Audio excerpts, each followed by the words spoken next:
আলামিন ডাক দিয়ে বলে, বান্দা আমি আল্লাহ রাব্বুল আলামিনের নিয়ামত পাওয়ার পর তুমি বান্দা যদি প্রাণ খুলে একবার শুকরিয়া আদায় করো, আমি রবের নিয়ামত পাওয়ার পর তুমি যদি শুকরিয়া আদায় করো, আমি আল্লাহ খুশি হইয়া তোমার নিয়ামতটাকে বাড়ায় দিব।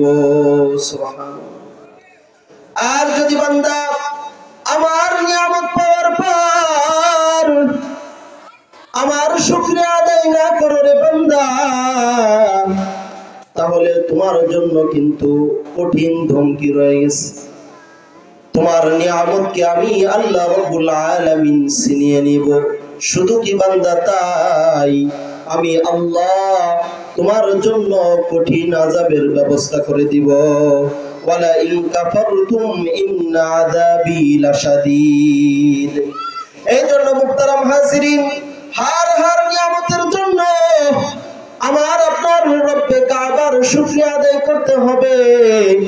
আল্লাহ রাব্বুল আলামিন তো আমাদেরকে অসংখ্য অগণিত নিয়ামত দান করছেন। ডাইনে তাকাইলে আল্লাহ রাব্বুল আলামিনের নিয়ামত, বামে তাকাইলে আল্লাহ রাব্বুল আলামিনের নিয়ামত,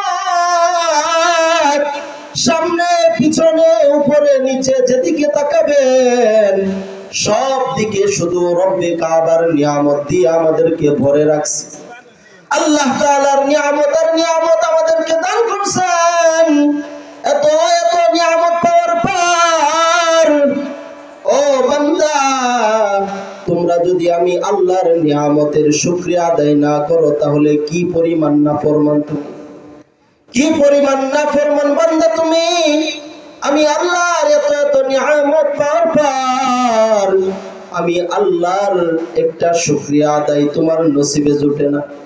অথচ আল্লাহ রাব্বুল আলামিন আমাদেরকে যে পরিমাণ নিয়ামত দান করছেন, এই নিয়ামতগুলোর মধ্য থেকে যদি শুধুই মাত্র একটা নিয়ামত ছিনিয়ে নেন, শুধুই মাত্র একটা নিয়ামত ছিনিয়ে নেন, একটা নিয়ামতের দরকার নাই। আল্লাহ রাব্বুল আলামিন শুধুই মাত্র নিয়ামতের একটা কণা যদি উঠায় নেয়, তাহলে দুনিয়ার মধ্যে চলা আপনার আমার জন্য কঠিন হয়ে যাবে। দুনিয়ার মধ্যে বাঁচা আমার আপনার জন্য কঠিন হয়ে যাবে, দুনিয়াটা যাবে। মুহতারাম হাজিরিন, কিতাবের মধ্যে আসছে এক বুজুর্গ মসজিদের মধ্যে প্রবেশ করছে। মসজিদের মধ্যে ঢোকার পর দেখে একজন আল্লাহর গোলাম, আল্লাহর বান্দা, সে হাউমাউ করে কান্না করতেছে। মসজিদের মধ্যে বসে বসে হাউমাউ করে কান্না করে।